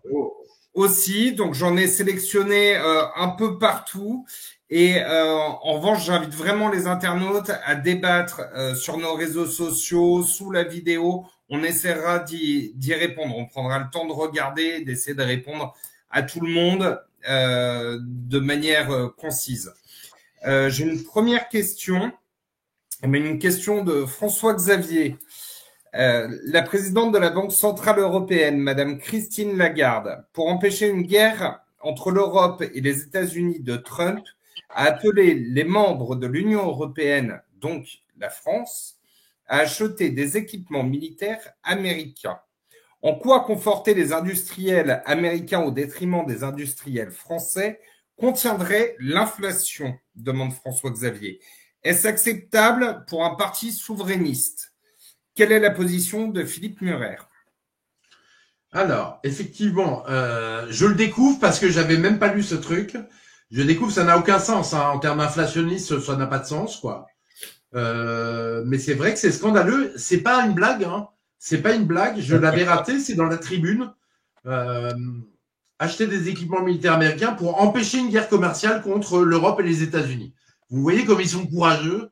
Ils plient directement. Voilà, l'Union européenne, c'est un monstre mou. Il fallait être 500 millions d'habitants pour être fort, mais ce qu'a dit Christine Lagarde, c'est parfaitement pathétique. Si elle était française et un peu patriote, au lieu de penser au pognon, les 20 000 euros qu'elle gagne à la Banque Centrale Européenne, elle dirait aux Français, bah, écoutez, sortez de l'Union Européenne, vous n'avez pas de déficit commercial ou d'excédent avec les États-Unis, vous ne serez pas concernés, c'est le problème des Allemands et des Hollandais. Mais ces gens-là sont anationaux. Tout ce qui compte, c'est le fric qu'ils font.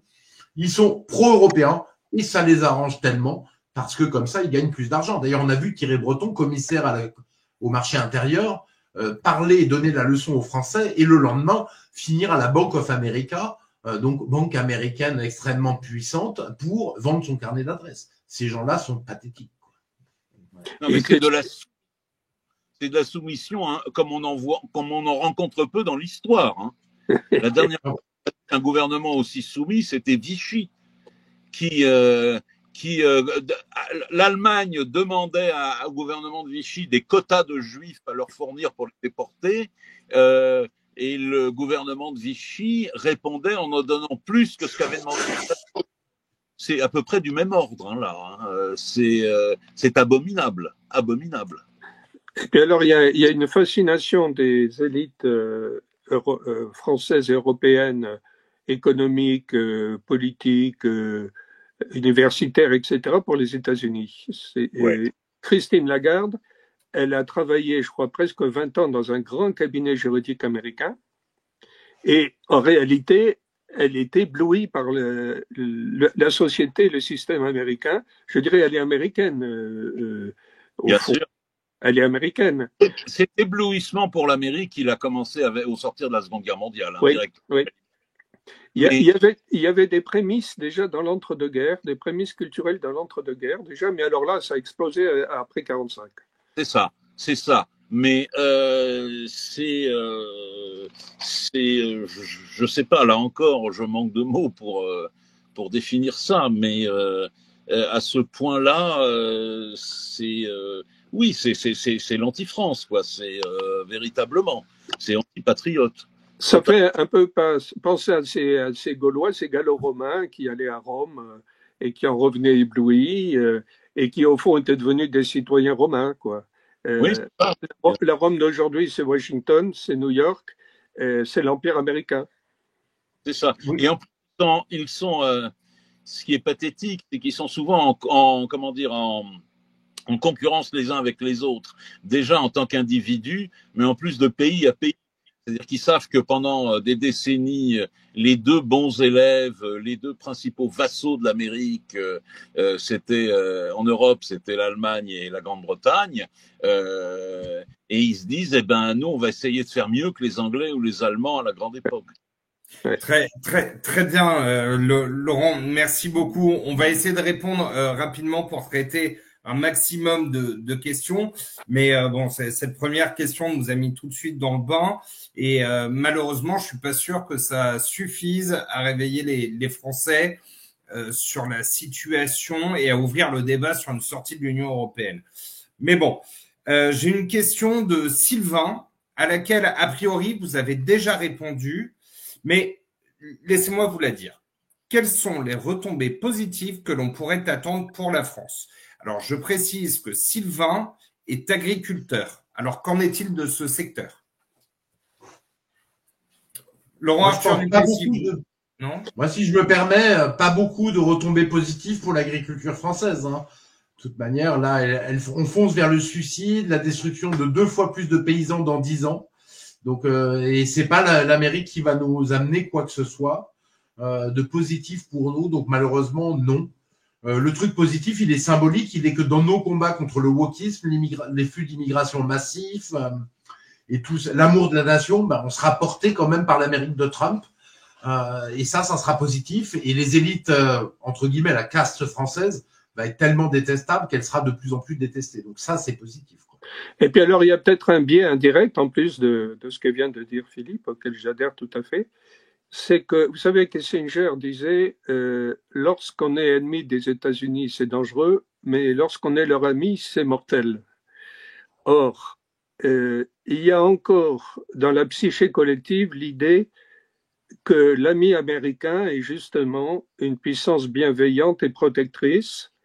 Et en fait, je dirais la férocité douanière que Trump laisse présager va bousculer nos intérêts, comme Philippe vient de le dire, va bousculer nos intérêts d'une manière évidente, d'une manière particulièrement identifiable. Et je crois que tout ce qui peut faire tomber le voile qui opacifie la question de nos relations avec les États-Unis sera le bienvenu. Il faut absolument que l'écaille tombe des yeux des peuples européens et du peuple français avant tout, puisque nous sommes français, et pour qu'il n'y ait plus cette illusion que l'ami américain nous protège systématiquement et en tout point et en tout domaine, alors qu'en réalité, il y a un pillage de nos industries par les Américains avec la complicité des traîtres qui nous gouvernent. Il y a l'extraterritorialité du droit américain qui est un pur scandale, et que personne ne dénonce dans les instances dirigeantes françaises et européennes. Et c'est tous ces faux semblants qu'il serait utile de démasquer pour que véritablement l'opinion publique comprenne que les Américains sont nos amis dans une certaine mesure, mais que dans une certaine mesure, hein, et pas au-delà, et qu'il faut s'en prémunir activement. Surtout qu'on n'a absolument pas besoin de la défense américaine pour nous protéger. Déjà, nous n'avons pas d'ennemis puissants à nos portes. Deuxièmement, on a une armée correcte et on a une dissuasion nucléaire. Donc, on n'a absolument pas besoin des Américains. Donc, on peut être autonome vis-à-vis des Américains. C'est-à-dire qu'on se dépouille complètement des atouts que représentent et le nucléaire civil et le nucléaire militaire français. On a là deux outils surpuissants et en quelque sorte, on les neutralise. Oui, et puis surtout, on a un potentiel militaire très important, mais aujourd'hui, l'armée française a du plomb dans l'aile. Ah oui, Général de Villiers nous disait qu'on ne tiendrait pas 6 jours avec nos munitions. Il faut relancer l'industrialisation de notre armement. Et voilà, alors que d'un côté, on a une Christine Lagarde qui nous explique qu'il faut aller acheter chez les industriels américains. Non, il faut une priorité française. Et d'ailleurs, tous les industriels occidentaux ont le même problème, parce qu'on n'a pas été capable de fournir des armes à l'Ukraine. C'est pour ça aussi que l'Ukraine perd autant par rapport aux Russes, mais c'est vrai aussi des Américains qui ont des problèmes, et d'ailleurs qui ne savent même plus fabriquer un avion qui vole. Le F-35 ne vole pas, mais ils le vendent par contre. Et ils le vendent très cher, quoi. Donc, alors que la France a réussi à faire le Rafale, l'avion de dernière génération, que les Américains n'ont pas réussi à faire. Ouais. Mais d'ailleurs, souvent, on présente l'augmentation, un effort d'augmentation des budgets de la défense comme synonyme d'appauvrissement économique, alors que non. Ça a un effet de stimulation du tissu industriel. L'économie américaine a un soubassement très largement keynésien, avec son budget de la défense de 936 milliards de dollars, je crois actuellement, enfin il n'est pas loin des 1000 milliards de dollars, ce ruissellement de dollars sur les grandes sociétés industrielles américaines et sur leurs milliers de sous-traitants sont créateurs de quantités astronomiques d'emplois et sont également générateurs d'innovation industrielle qui elle-même ensuite irrigue le secteur civil après. Il y a beaucoup d'exemples de ça. Et en fait, bien souvent, doper un budget militaire, mais pour le consacrer à la production industrielle interne au pays et pas à acheter des F-35 aux Américains et autres, eh bien, ce serait, et Philippe va peut-être pouvoir le confirmer, ce serait à ce moment-là très galvanisateur pour l'industrie française, la recherche et développement française, et en fait l'économie française, puisque elle a besoin d'être réindustrialisée, cette économie. Exactement, mais tu as parfaitement raison. J'ai rien à dire de plus, c'est parfait. Bon, bah, très bien. Ça me permet de passer à la question suivante, question d'Axel. N'y aurait-il pas une brèche pour que la France redevienne une puissance internationale par le biais de son outre-mer ou de ses anciennes colonies? Il semble qu'on est encore la deuxième puissance maritime mondiale. Voilà la première, je crois. Avec les nouvelles règles, je crois que c'est la première. Oui. Effectivement. Ça joue à pas grand-chose, en tout cas. On a le deuxième domaine maritime, mais pas loin devant, je crois, devant les États-Unis. Et alors, justement, on peut se demander aussi si une politique souverainiste ne nécessiterait pas qu'on augmente énormément les investissements de recherche et de forage, etc., dans les zones d'expansion économique que nous possédons grâce non seulement au très grand au nombre de kilomètres de littoral que nous avons en métropole, mais aussi de toutes les zones d'expansion économique que nous avons outre-mer et qui nous offrent un espace maritime absolument gigantesque avec beaucoup de hauts fonds où on peut justement faire de l'offshore sur ces hauts fonds. Et il me semble que c'est finalement assez peu exploiter, c'est relativement en friche ces zones d'expansion économique. Et peut-être qu'il y aurait plus de choses à faire en matière de forage dans ces zones d'expansion économique de manière à les faire fructifier. Quand on pense que d'ailleurs il y a du pétrole en Guyane et qu'on s'en passe pour pas polluer la planète, ce qui est parfaitement ridicule, alors que la planète consomme 100 millions de barils jour de pétrole. Et tu as raison, le Japon par exemple, il teste énormément de nouvelles choses sur les fonds marins. Par exemple, ils vont même jusqu'à récolter les hydrates de méthane gelés. Il y a toutes des études avec des machines pour récupérer du gaz gelé, hydrate de méthane, et pour le récupérer et en faire de l'énergie derrière, et tous les autres matériaux. Donc, il y a quelque chose à faire de très important. De toute manière, ces zones maritimes, elles coûtent un peu cher à la France, mais c'est une projection de puissance militaire, c'est une présence dans le monde entier.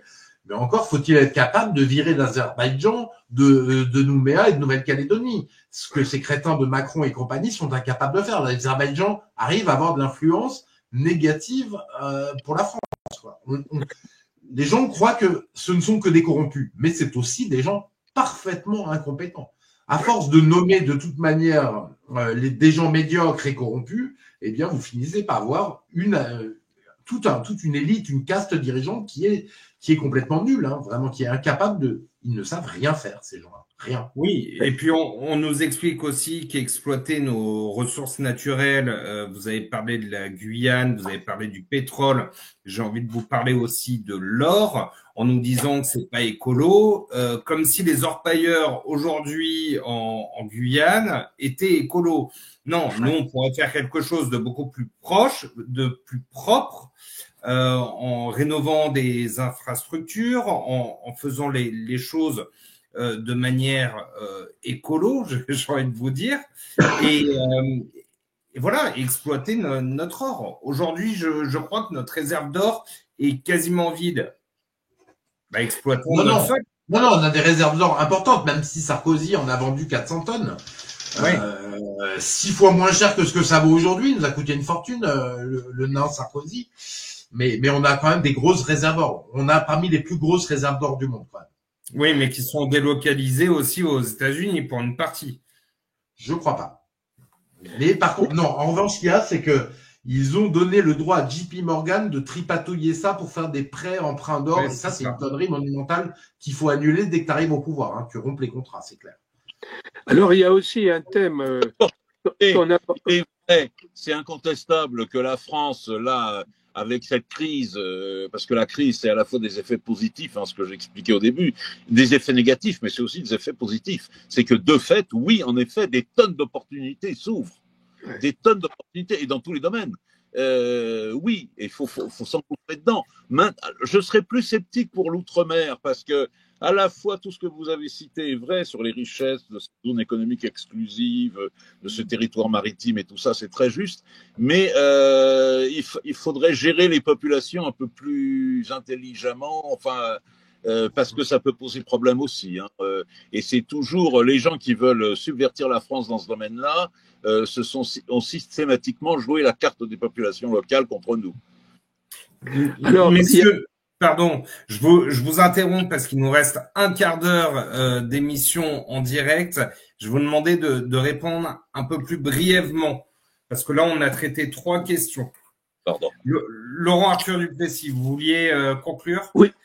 Oui, alors juste une petite allusion à l'économie circulaire dont on ne parle pas beaucoup. Vous savez, l'économie circulaire qui consiste à recycler les matières en tout genre au lieu de les éjecter dans des décharges en quelque sorte.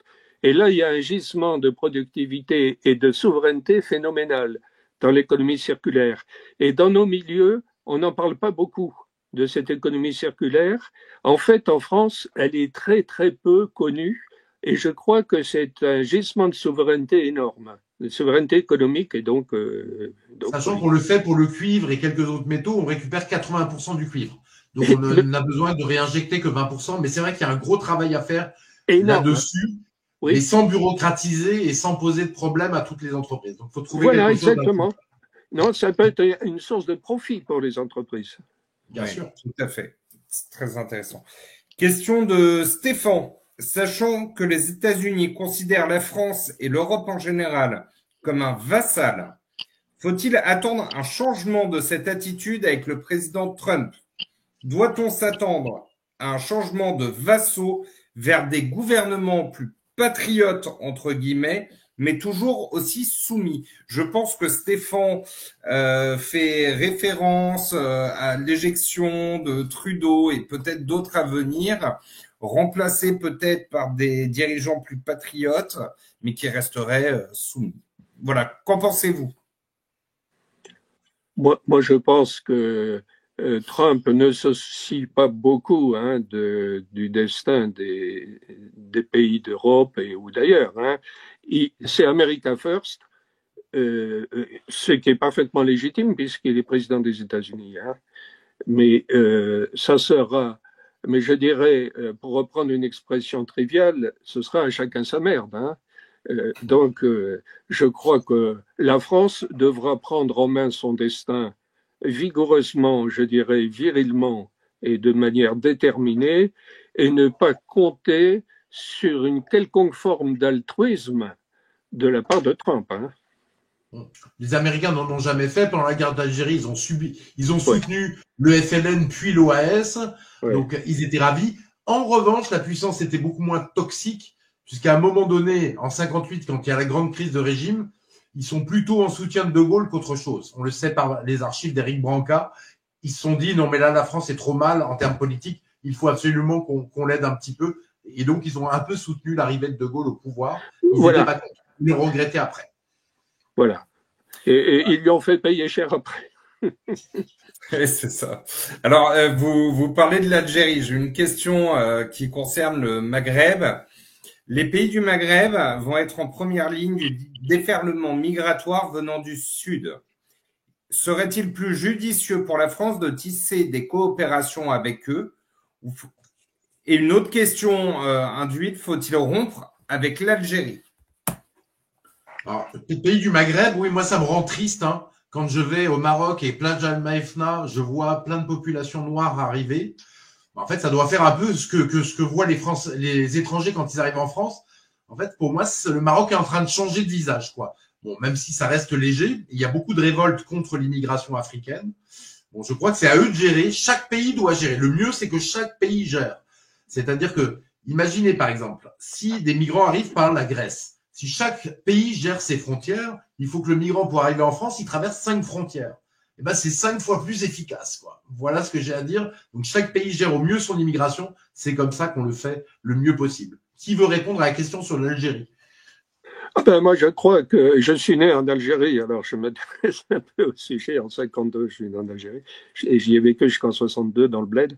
Mais ce que souvent ne comprennent pas, ce que nous, les pieds noirs, nous appelions les métropolitains, ce qu'ils ne comprennent pas souvent, et alors Macron, ça a été le sommet de ça, c'est qu'il faut d'abord montrer sa force et se faire respecter.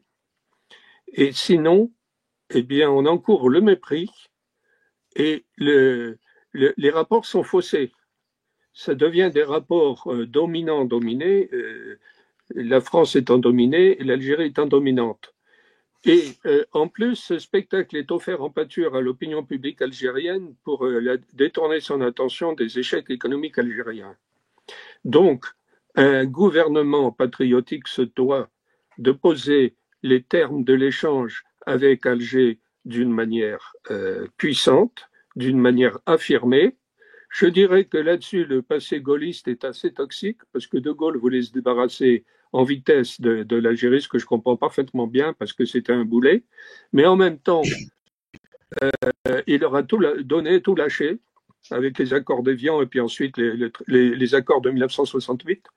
Et finalement, ça a donné à Alger l'idée qu'on pouvait tout exiger de la France.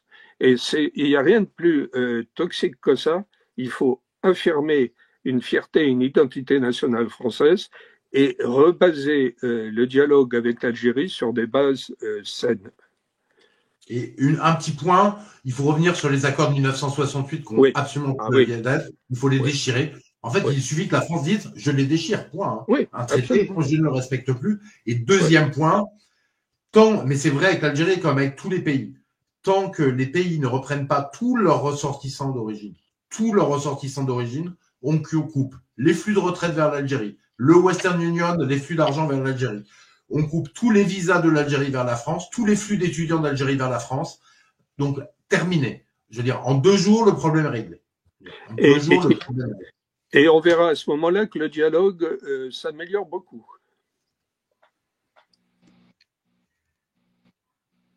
Absolument. On ne t'entend pas, Pierre. Il faut que tu remettes ton micro.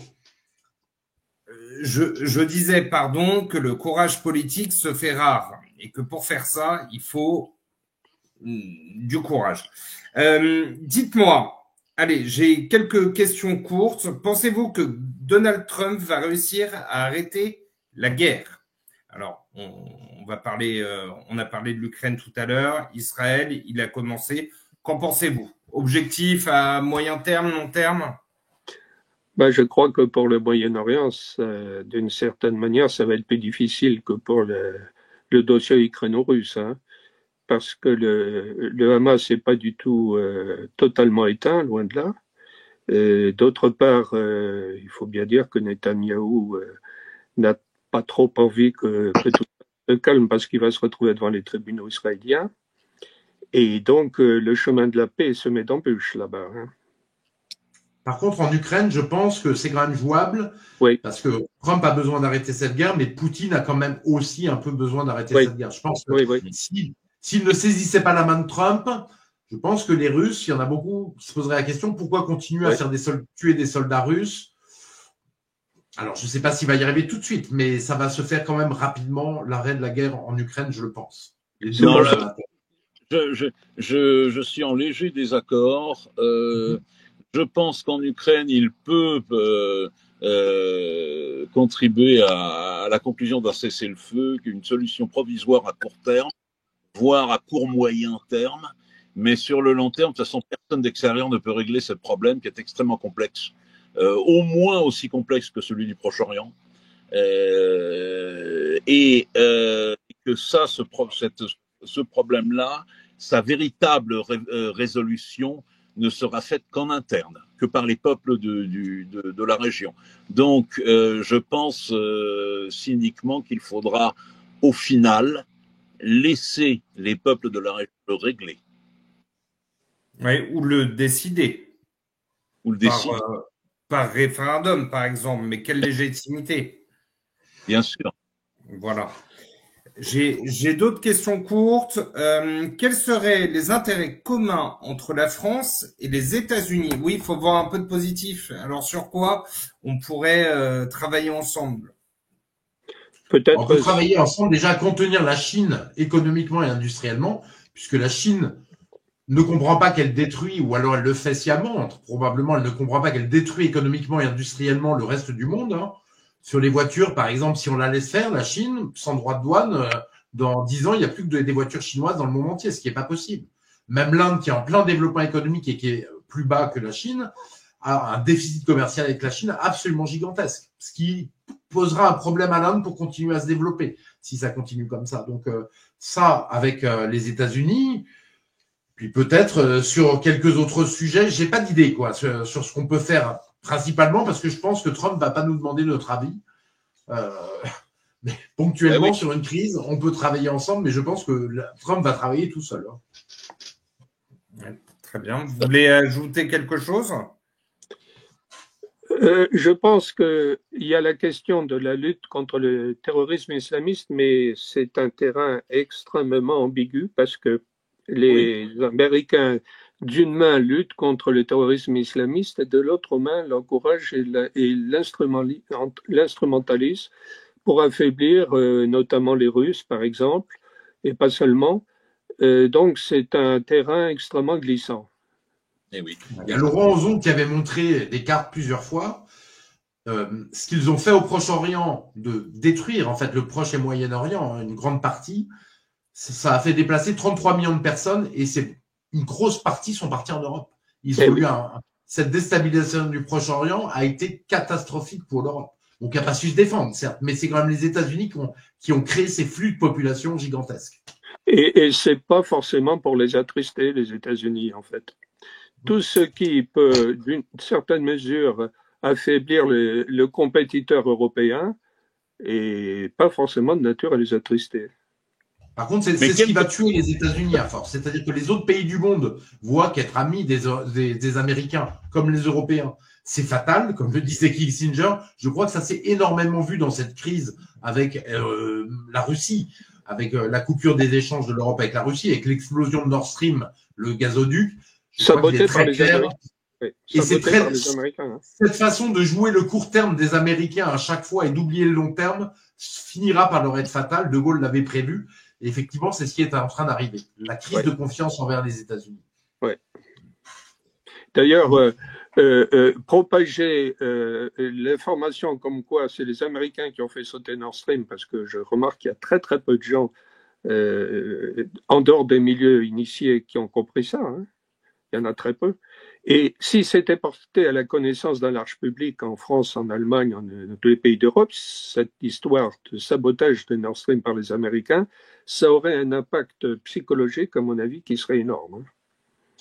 Bien sûr, et pourtant la presse en a finalement parlé. Ils avaient plus de mais choix. Très peu. Non, mais, très peu. Très peu. Mais, très peu. Mais non, très peu. Ça a été étouffé complètement. L'information, l'article de Seymour Hersh dans un journal américain a été très peu repris. Très peu. Ouais. Les grands canaux d'information du système ont soigneusement étouffé ça. Et on nous a ressorti la théorie finalement ubuesque que ce seraient les Ukrainiens qui auraient fait le coup. Après qu'on ait abandonné l'idée que c'était les Russes qui l'avaient fait le coup, puisqu'évidemment les enquêteurs danois et norvégiens, norvégiens et allemands ont fini par dire non, c'est pas les Allemands, mais on peut pas vous dire qui c'est, mais c'est pas les Allemands. Alors on s'est rabattu sur un scénario ukrainien qui est grotesque. Les Ukrainiens n'ont absolument pas les moyens logistiques, humains et de savoir-faire pour faire une opération pareille. Il y a quelques grandes nations au monde qui ont ces moyens-là. Les États-Unis, le Royaume-Uni, la France, la Russie, la Chine, pratiquement. Mais on nous sert la thèse ukrainienne qui est grotesque. Oui, c'est une façon de désinformer en envoyant différentes informations et personne s'y retrouve. Oui, mais sans craindre le ridicule. Hein. Oui, et sans non plus beaucoup de morale, parce que ça veut dire qu'ils lâchent aux chiens leur allié ukrainien. Oui, Zelensky a démenti. Et mariner les gens. Ouais.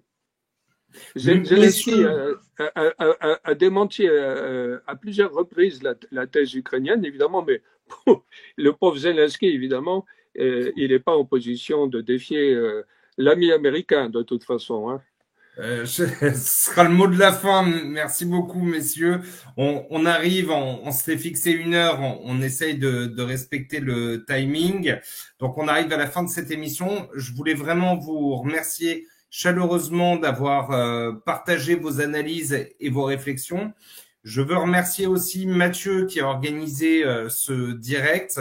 Quant à moi, je voulais m'excuser. J'ai vu qu'il y avait un problème technique avec ma webcam et j'espère que ça n'a pas été trop désagréable. Merci aux internautes qui ont commenté, qui ont posé des questions. N'hésitez pas à commenter sur les réseaux sociaux. On va essayer de répondre au maximum de questions après l'émission. Enfin, je voulais vous dire un mot sur le mouvement politique citoyen dont Philippe Murer est le président. Je vous invite vraiment chaleureusement à nous rejoindre pour mener ce combat, pour mener ces débats. Que vous soyez spectateur ou acteur de cette révolution politique qui est en train de se jouer aujourd'hui, chaque voix compte. Donc chaque voix pour reconstruire la France.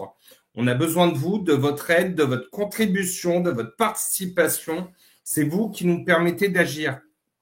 Je vous invite à visiter notre site mouvementpolitiquecitoyen.fr et à venir adhérer, nous rejoindre. En tout cas, merci à tous et à très bientôt pour une prochaine émission en direct, j'espère, avec d'autres invités, voire les mêmes. Bonne soirée. Bonne soirée. Bonne soirée.